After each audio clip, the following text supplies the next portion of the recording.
అందరికీ నమస్కారం. Welcome to Hayagriva study circle. ఈరోజు మనం RRB ALP 29th November first shift maths సొల్యూషన్స్ని డిస్కస్ చేద్దాం. First question, simplify the following expression ఇచ్చారు. చూడండి, ఇక్కడ 10,000 మైనస్ 9 ఇంటూ 10,000 ప్లస్ 9 ఫామ్లో ఉంది కదా. సో ఇప్పుడు a minus b into a plus b ఫామ్లో ఉంది. So a square minus b స్క్వేర్లా రాసుకోవాలి మనం. ఏ స్క్వేర్ అంటే 10,000 whole square minus b square, that is 9 square. 10,000 square చేస్తే ఇక్కడ మనకి 4 zeros ఆల్రెడీ ఉన్నాయి. సో స్క్వేర్ చేస్తే అగైన్ 4 zeros యాడ్ అవుతాయి అనమాట. ఇందులో నుంచి 9 స్క్వేర్, దట్ ఈస్ 81ని మైనస్ చేయాలి. ఇప్పుడు చూడండి, ఇక్కడ మనకి ఈ 9 వాల్యూ మనకి 10 వాల్యూ 9 అయింది. సో ఈ 0 వాల్యూ 9, ఈ 0 9, ఈ 0 9, ఈ 0 9, ఈ 0 9. సో మనకి 1 2 3 4 5 6 9s అనేవి కంటిన్యూస్గా రావాలి. అండ్ లాస్ట్లో 100 మైనస్ 81 అంటే 19 కదా. సో మనకి 6 9s ఇక్కడ వస్తాయి. 1 2 3 4 5 6. సో మన ఆన్సర్ అనేది ఆప్షన్ డి అయితే. Next question, in two triangles ABC and DEF, if AB is equal to EF and BC is equal to అంటే సిమిలర్గా ఉందన్నమాట. So DF and CA is similar to DE, then so ఇప్పుడు చూడండి, triangle ABC అని అన్నారు. AB line దగ్గర EF అనేది ఈక్వల్గా ఉంటుంది.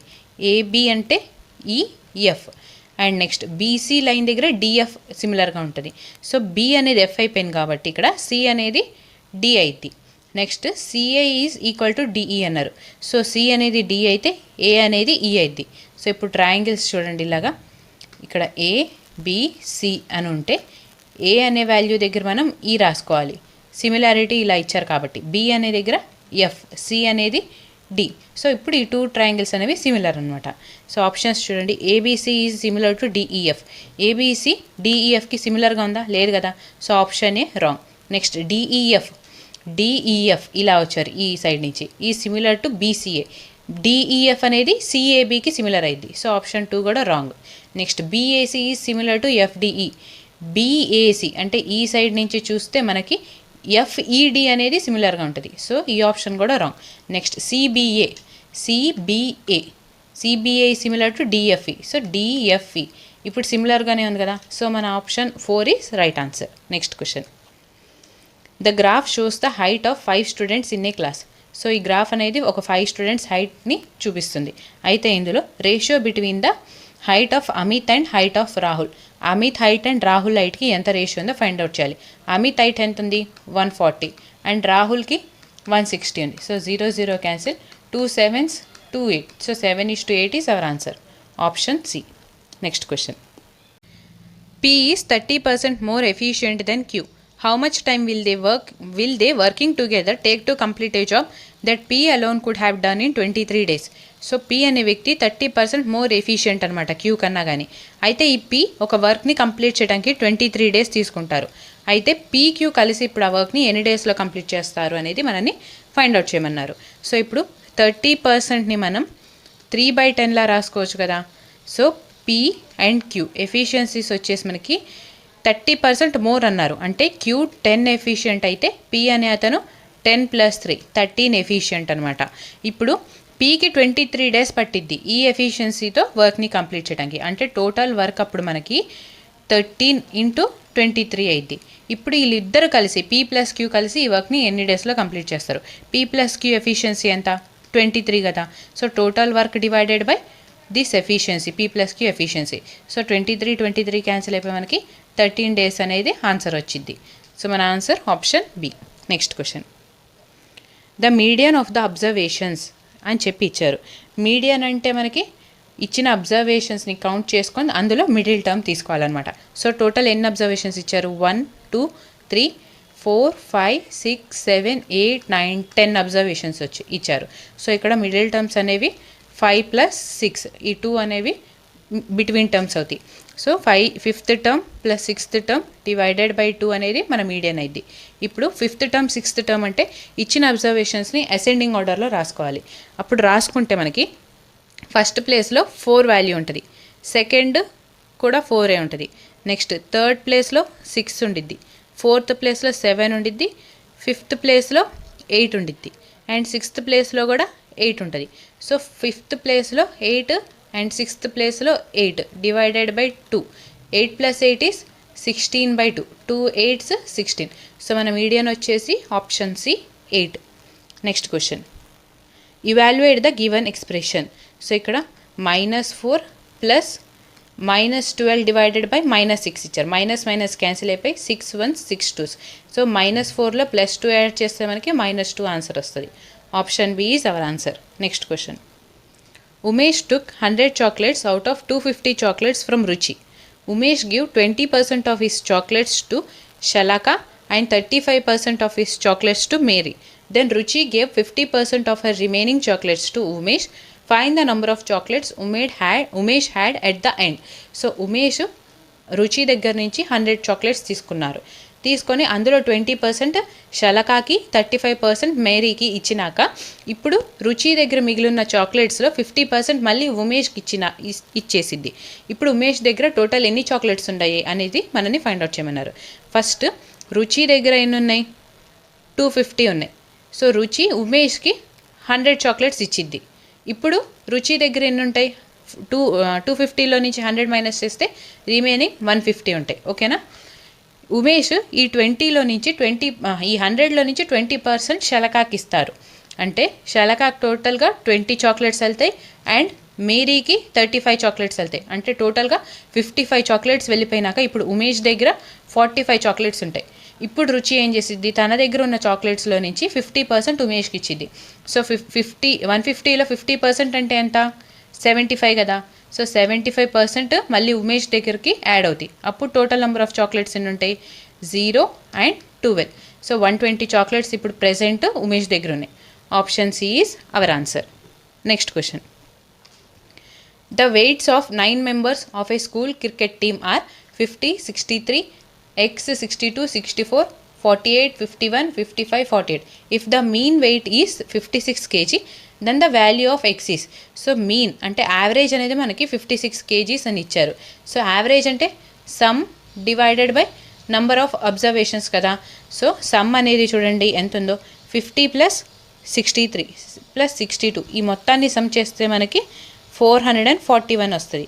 అండ్ ఇక్కడ ఎక్స్ ఉంది కదా, so +x divided by number of terms ఎన్ని ఉన్నాయి? 1 2 3 4 5 6 7 8 9 టర్మ్స్ ఉన్నాయి. Divide by 9. ఇప్పుడు యావరేజ్ వచ్చేసి 56.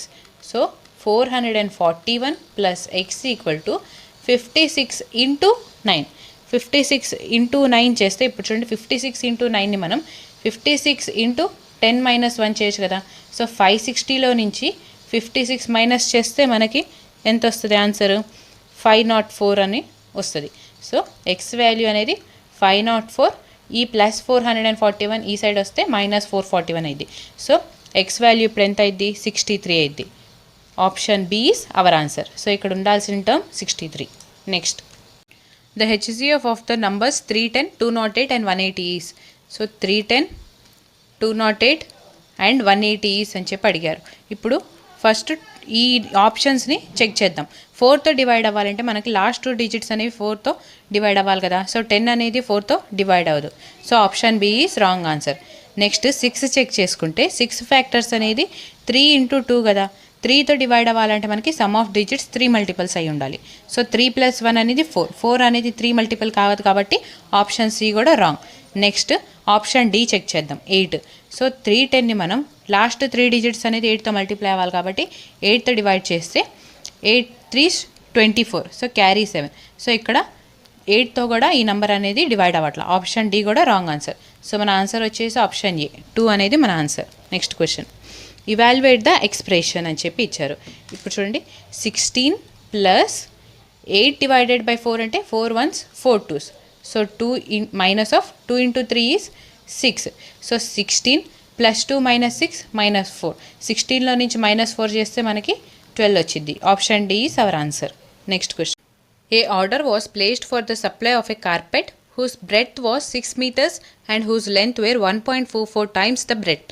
What is the cost of a carpet whose length and breadth are 40% more and 25% more respectively then the first carpet. So ఒక carpet కోసం ఆర్డర్ని place చేశారు. అయితే ఆ కార్పెట్ డైమెన్షన్స్ బ్రెడ్త్ వచ్చేసి 6 మీటర్స్ ఉంటే లెంత్ అనేది ఈ 6 మీటర్స్కి 1.44 టైమ్స్ ఉంది. అయితే ఇప్పుడు మనం అడిగిన క్వశ్చన్ ఏంటంటే లెంత్ ఇంతకుముందు కార్పెట్ కన్నా 40% ఎక్కువ అండ్ బ్రెడ్త్ అనేది 25% ఎక్కువ ఉంటే ఈ కార్పెట్ కాస్ట్ ఎంత ఫైండ్ అవుట్ చేయమన్నారు. So per square metre cost వచ్చేసి 45 రూపీస్ అనమాట. ఇప్పుడు చూడండి, లెంత్ అనేది అండ్ బ్రెడ్త్, లెంత్ అనేది ఇంతకుముందు కన్నా 40% ఎక్కువ అన్నారు. 40% మనం 4/10లా రాసుకోవచ్చు కదా, అంటే 2/5లా రాసుకోవచ్చు. ఇంతకుముందు 5 యూనిట్స్ ఉంటే ఇప్పుడు 5 + 2 దట్ ఈస్ 7 అయింది. నెక్స్ట్ బ్రెడ్త్ అనేది 25% మోర్ అన్నారు. 25% మనం 1/4లా రాసుకోవచ్చు కదా. ఇంతకుముందు 4 యూనిట్స్ ఉంటే ఇప్పుడు 4 + 1 దట్ ఈస్ 5 యూనిట్స్ ఉంటుంది. సో మనకి లెంత్ ఇంటూ బ్రెడ్త్ అనేది ఏరియా వచ్చింది కదా. ఇప్పుడు చూడండి, length into breadth. So 5 7s is 35. 35 into per square metres వచ్చేసి 45. ఇప్పుడు మనకి కాస్ట్ అనేది వచ్చింది.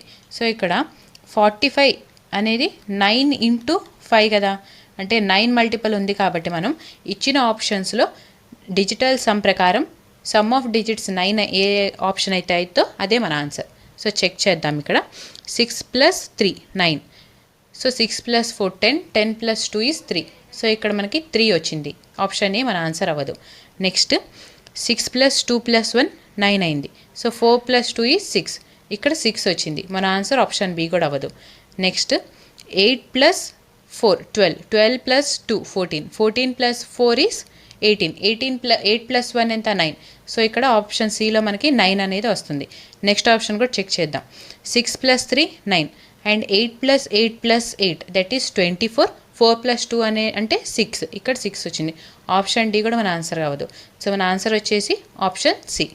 Next question, the simple interest on ₹1,280 at 5% per annum in 3 years అని చెప్పన్నారు. So simple interest find out చేయడానికి మనకు ఫార్ములా వచ్చేసి 1280 principal into rate of interest into time divided by 100. So ఈ 0 cancel. 5 1s 5 2s. 2 6 12 2 4s 8. So 64 into 3 అనేది మనకి simple interest వస్తుంది. 4 3s 12 కదా, యూనిట్ డిజిట్లో 2 ఉండాలి. సో మనకి ఇచ్చిన ఆప్షన్స్లో ఆప్షన్ ఏలో యూనిట్ డిజిట్ 2 ఉంది కాబట్టి మన ఆన్సర్ ఆప్షన్ ఏ అయింది. నెక్స్ట్ క్వశ్చన్, సింప్లిఫై అని చెప్పి ఇచ్చారు. సో 1 - x²θ 1 - sin θ 1 + sin θ, ఇక్కడ 1 + cot² θ. ఓకేనా. సో సాల్వ్ చేస్తే 1 - sin θ 1 + sin θ అని మనం 1² - sin² θ అలా రాసుకోవచ్చు కదా, అంటే a - b and a + b ఫామ్లో ఉంది కాబట్టి. సో ఇక్కడ మనకి secant² θ - tan² θ అనేది 1, కానీ ఇక్కడ 1 - secant² θ అన్నారు, అంటే minus of tan² θ is equal to 1 - secant² θ ఇది కదా. సో 1 - secant² θ అంటే -tan² θ and cosecant² θ minus cot² θ is equal to 1. So cosecant² θ అంటే 1 + cot² θ కదా. సో 1 + cot² θ ప్లేస్లో మనం cosecant² θని సబ్స్టిట్యూట్ చేస్తే ఇప్పుడు -tan² θ అంటే minus of sin² θ divided by cos² θ. 1 - sin² θ అంటే cos² θ కదా. సో cos² θ ఇంటూ cosecant² θ అంటే 1 డివైడెడ్ బై sin² θ. సో ఇక్కడ cos² θ అండ్ sin² θ క్యాన్సిల్ అయిపోయి మనకి -1 ఉంటుంది. సో మన ఆన్సర్ వచ్చేసి option B. If A/B is 3:2 and B/C is 4:5, then A/B C is. So A/B and B/C. So A/B అంటే 3:2 అని అన్నారు. B/C అంటే 4:5. ఈ 2 యాజ్ ఇట్ ఈస్ ఇక్కడ అండ్ 4 యాజ్ ఇట్ ఈస్ ఇక్కడ రాసుకుంటే 3 4s is 12, 4 2s 8, 5 2s 10. So 2 common తీస్తే 2 6 12, 2 4s 8, 2 5s 10. So మన ఆన్సర్ వచ్చేసి 6:4:5. Option B is our answer. Next question, 8 men and 12 women can build a wall in 10 days. 6 men and 8 women can build the same wall in 14 days. How long will it take for 2 women and 1 man to build it together? So 8 men's 12 women's ఒక వాల్ని construct చేయడానికి 10 days తీసుకుంటారు and 6 men's 8 women's same వాల్ని construct చేయడానికి 14 days తీసుకుంటారు. అయితే 2 women's 1 man ఆ వాల్ని construct చేయడానికి ఎన్ని days తీసుకుంటారు అని చెప్పి మనం అడిగిన question. So 8 men + 12 women 10 days తీసుకుంటారు. సేమ్ వర్క్ 6 months 8 women చేస్తే వాళ్ళు 14 daysలో కంప్లీట్ చేస్తారు. సో ఇప్పుడు ఎఫిషియన్సీ రేషియోస్ తీసుకుంటే 2 5s 10, 2 7s 14. So 5 8s is 40 m plus 12 5s 60 women equal to 7 6s 42 men plus 7 8s is 56 women. So 42 m minus 40 m is 2 m equal to 60లో నుంచి 56 minus చేస్తే 4 women. So men by women ratio 4/2 వస్తుంది. That is 2/1 అనేది efficiency ratios వచ్చినాయి. Men 2 efficient అయితే women 1 efficient. So ఈ efficiency ratios మనం ఇందులో substitute చేస్తే టోటల్ వర్క్ వస్తుంది. Total work equals to 8 times of men ఎంత 2 times ఎఫిషియంట్ కాబట్టి into 2 plus 12 times of women అంటే 1. వీళ్ళిద్దరు కలిసి 10 days వర్క్ చేస్తారు. So 8 to 16 and 12 ones 12. So 16 + 12 అంటే 28. 28 into 10 అంటే 280 అనేది మనకి టోటల్ వర్క్ వచ్చింది. ఓకేనా, 280 అంటే టోటల్ వర్క్. ఇప్పుడు 2 women 1 man బిల్డ్ చేయడానికి ఎన్ని డేస్ తీసుకుంటారు? 2 ఎఫిషియన్సీస్ చూడండి. ఇప్పుడు ఎఫిషియన్సీస్ 2 women అంటే 1 + 1 man. 1 man అంటే 2 efficient. That is 2 + 2 is 4. So 280 divided by 4, 4 7s 28. So 70 daysలో ఆ వర్క్ని కంప్లీట్ చేస్తారు. Option D is our answer. Next question. A dishonest dealer professes to sell goods at the cost price but use a false weight of 900 grams instead of a kg. His gain percentage is. So ఇక్కడ ఒక dishonest dealer అతను cost ప్రైస్కి గూడ్స్ని sale చేస్తున్నానని చెప్తూ falls wait ఇస్తాడనమాట. అంటే 1 kg ఇస్తున్నానని చెప్తూ 900 grams ఇస్తాడు. అయితే ఇలా చేయటం వలన అతనికి ఎంత ప్రాఫిట్ వచ్చింది అనేది మనని ఫైండ్ అవుట్ చేయమన్నారు. Cost price and selling price తీసుకుంటే 1 kg అంటే మనకి 1000 grams కదా.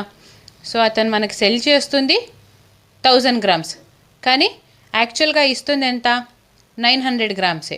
సో ఇప్పుడు చూడండి, 900 - 1000 అంటే 100 grams divided by cost price మీద కదా profit. So divided by 900 into 100. ఈ 0 క్యాన్సిల్ అయిపోయి మనకి 1/9 ఇంటూ 100 ఉన్నది. 1/9 ఇంటూ 100ని మనం పర్సంటేజ్ ఫామ్లో రాస్తే 11 1/9 వస్తుంది.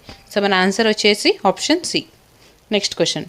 Amit bought a laptop at 25% discount on its market price. If he paid 28,500 for the laptop, what was its market price? So Amit 28,500 pay చేసి ఒక ల్యాప్టాప్ తీసుకొస్తాడనమాట. అది కూడా 25% డిస్కౌంట్లో. అయితే మార్కెట్ ప్రైస్ ఎంత ఫైండ్ అవుట్ చేయమన్నారు. మార్కెట్ ప్రైస్ 100 అయితే 25% డిస్కౌంట్కి వెళ్ళిపోతే ఇప్పుడు రిమైనింగ్ ఎంత ఉంటుంది? 75% ఉంటుంది. సో మనకి ఈ 75% వాల్యూ అనేది క్వశ్చన్లో 28,500 అన్నారు. అయితే 100% వాల్యూ ఎంత ఫైండ్ అవుట్ చేయాలి. So 25 3s 75, 25 4s 100, 3 1s 3 9s 27, carry 1, 3 5s 15 and 2 zeros. So 9500 into 4. 9500 అంటే 500 యాడ్ చేస్తే 10,000 అయింది కదా. సో 10,000 ఇంటూ 4 అంటే 40,000. సో 500 యాడ్ చేసాం కదా. So 5 4s 20. 40,000లో మనం 2,000ని సబ్ట్రాక్ట్ చేయాలి. సో 40,000లో 2,000 సబ్ట్రాక్ట్ చేస్తే 38,000 అనేది మన ఆన్సర్ అయింది. Option A is our answer. Next question. Of a 2-digit number and the number obtained by reversing the digits is 99. If the digits of the number differ by 7, then the 2-digit number can be. So ఇప్పుడు ఒక 2-digit number some and ఆ 2 digitని reverse చేస్తే ఈ రెండింటిని some చేస్తే మనకి 99 వచ్చింది. ఇప్పుడు ఈ 2 digits ఉన్నాయి కదా, ఏబి అనేవి 2 digits అయితే ఈ రెండింటి మధ్యన డిఫరెన్స్ మనకి 7 ఉండాలి. సో ఇప్పుడు ఆ 2-digit నంబర్ ఏది అనేది మనం ఫైండ్ అవుట్ చేయాలి. ఫస్ట్ ఏమి ఇచ్చారు? 2-digit నంబరు అండ్ ఈ నంబర్స్ని రివర్స్ చేస్తే దట్ ఈస్ బిఏ అయితే ఈ రెండింటి సమ్ మనకి 99 ఉండాలి. అండ్ ఏ మైనస్ బి ఈ 2 digitsలో డిఫరెన్స్ అనేది 7 ఉండాలి. సో ఈ 2 ఆప్షన్స్ని మనం ఇచ్చిన ఆప్షన్స్లో చెక్ చేద్దాం. ఫస్ట్ ఏ మైనస్ బికి డిఫరెన్స్ 7, 9 - 2 7 అయింది. 9 - 2 అగైన్ 7, 9 - 1 అంటే 8, 8 - 1 అంటే 7. సో ఆప్షన్ సి అనేది రాంగ్ అయిపోయింది. ఇప్పుడు ఇచ్చిన ఈ ఏబిడి ఈ 3 ఆప్షన్స్లో ఏది రైట్ ఆన్సరో చెక్ చేద్దాం. ఏబి ప్లస్ బిఏ అనేది 99 అవ్వాలి. సో 29 + 92. 9 + 2 ఇక్కడ 9 + 2 11 కదా, యూనిట్ డిజిట్ 1 వస్తుంది, 9 రాలేదు కదా. సో మన ఆన్సర్ ఆప్షన్ ఏ అవ్వదు. నెక్స్ట్ 92 డిజిట్స్ రివర్స్ చేస్తే 29 ఇది. 9 + 2 11 కదా, యూనిట్ డిజిట్ 1 వచ్చింది.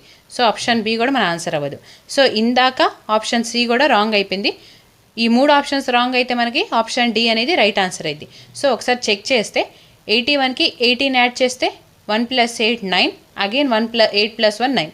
సో మన ఆన్సర్ అనేది option D. Next question, find the perimeter of a rhombus whose diagonals are of length 6 cm and 8 cm. So ఇప్పుడు ఒక రాంబస్ తీసుకుందాం ఇలాగా, ఓకేనా. డయాగ్నల్స్ ఇలా ఉన్నాయి. ఈ డయాగ్నల్స్ అనేవి 90 డిగ్రీలో ఉంటాయి రాంబస్లో, ఓకే. ఇప్పుడు ఒక డయాగ్నల్ లెంత్ వచ్చేసి 6 cm అన్నారు, ఇంకో డయాగ్నల్ లెంత్ 8 cm అన్నారు. సో ఈ డయాగ్నల్ 8 cm అయితే ఈ సైడ్ 4 cm, ఈ సైడ్ 4 cm ఉంటుంది. సిమిలర్గా ఈ డయాగ్నల్ లెంత్ ఈ సైడ్ 3 cm, ఈ సైడ్ 3 cm ఉంటుంది. ఇప్పుడు ఒక రైట్ యాంగిల్ ట్రయాంగిల్లో లైన్స్ 3 4 ఉంటే హైపోటెన్యూస్ 5 ఉంటుంది కదా, మనకి ట్రిప్లెట్స్ తెలుసు కదా, 3 4 5 అనేది ట్రిప్లెట్స్ కదా. సో ఈ రైట్ యాంగిల్ ట్రయాంగిల్లో ఇక్కడ 3 ఉంది, ఇక్కడ 4 ఉంది. సో హైపోటెన్యూస్ 5 అయింది. సిమిలర్గా ఇక్కడ 3 ఉంది, ఇక్కడ 4 ఉంది, ఇక్కడ కూడా 5 అయింది. సిమిలర్గా ఇక్కడ కూడా అండ్ ఇక్కడ కూడా. సో మనకి పెరిమీటర్ ఫైండ్ అవుట్ చేయడానికి 4 టైమ్స్ ఆఫ్ సైడ్ కదా. So 4 × 5 is 20. సో మన ఆన్సర్ వచ్చేసి ఆప్షన్ సి.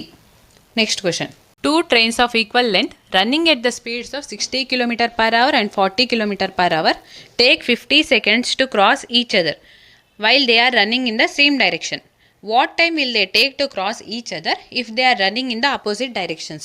సో ఇక్కడ 2 trains ఈక్వల్ లెంత్లో సేమ్ డైరెక్షన్లో రన్ అయ్యేటప్పుడు ఆ రెండుని క్రాస్ అవ్వడానికి, ఈ 2 ట్రైన్స్ క్రాస్ అవ్వడానికి 50 seconds టైం తీసుకునేది. అయితే ఈ 2 ట్రైన్స్ ఆపోజిట్ డైరెక్షన్లో ట్రావెల్ అవుతున్నప్పుడు ఈ 2 ట్రైన్స్ ఈచ్ అదర్ని క్రాస్ అవ్వడానికి ఎంత టైం తీసుకునేదో అనేది మనని ఫైండ్ అవుట్ చేయమన్నారు. సో ఇప్పుడు సేమ్ డైరెక్షన్లో వెళ్తున్నప్పుడు స్పీడ్స్ అనేవి ఏమవుతాయి, సబ్ట్రాక్ట్ అవుతాయి. అంటే ఇక్కడ ఒక ట్రైన్ స్పీడ్ వచ్చేసి 60 అన్నారు, ఇంకో ట్రైన్ అనేది 40 అన్నారు. సో 60 - 40 ఈజ్ 20 km/h అనేది రిలేటివ్ స్పీడ్ వస్తుంది. సో ఆపోజిట్ డైరెక్షన్లో రన్ అయ్యేటప్పుడు ఏమైతే మనకి స్పీడ్స్ యాడ్ అవుతాయి. So 60 + 40 is 100 km/h. So trains length అనేది ఈక్వల్గా ఉంది కాబట్టి మనకి డిస్టెన్స్ కాన్స్టెంట్ అయితే స్పీడ్ అనేది టైంకి ఇన్వర్స్లీ ప్రపోర్షనల్ కదా. సో చూడండి, స్పీడ్స్ సేమ్ డైరెక్షన్లో ఉన్నప్పుడు 20 km/h, ఆపోజిట్ డైరెక్షన్లో ఉన్నప్పుడు 100 km/h అనమాట. ఇప్పుడు ఈ 0 cancel, 2 1s 2 5s. Speed ratio 1:5 అయితే టైం రేషియో ఎంత ఉంటుంది, 5:1 అయింది. సో ఇక్కడ మన క్వశ్చన్లో 5 అంటే 50 seconds అని ఇచ్చారు. సో 5 50 seconds అయినప్పుడు మనకి 1 యూనిట్ ఎంత అయింది, ఇక్కడ 5 × 10 కదా. సో 1 × 10, సో 10 seconds అనేది టైం తీసుకునేది. మన ఆన్సర్ వచ్చేసి option B. Next, by how much is 80% of 40 greater than 45 of 25? So ఇక్కడ పర్సంటేజ్ అండ్ ఈ 2 zeros క్యాన్సిల్ అయిపోయి చూడండి 80% ఆఫ్ 40 అన్నారు కదా. 80% ఆఫ్ 40 అనేది 44/5 ఆఫ్ 25 కన్నా ఎంత గ్రేటర్ అనేది ఫైండ్ అవుట్ చేయమన్నారు. ఇక్కడ పర్సంటేజ్ అండ్ ఈ 2 zeros క్యాన్సిల్ అయిపోయి మనకి 8 4s ఎంత, 32. Next 4/5 of 25. So 5 5s 25, 5 4s is 20. 32 అనేది 20 కన్నా ఎంత గ్రేటరు, 12 గ్రేటర్. సో మన ఆన్సర్ అనేది ఆప్షన్ ఏ ఇది. హౌ మచ్ పర్సంటేజ్ అనలా, హౌ మచ్ ఈజ్ అన్నారు. సో అందుకని మనం 12 అని డైరెక్ట్గా తీసుకోవచ్చు. Next, okay, thank you for watching. Please like, share and subscribe to Hayagriva study circle.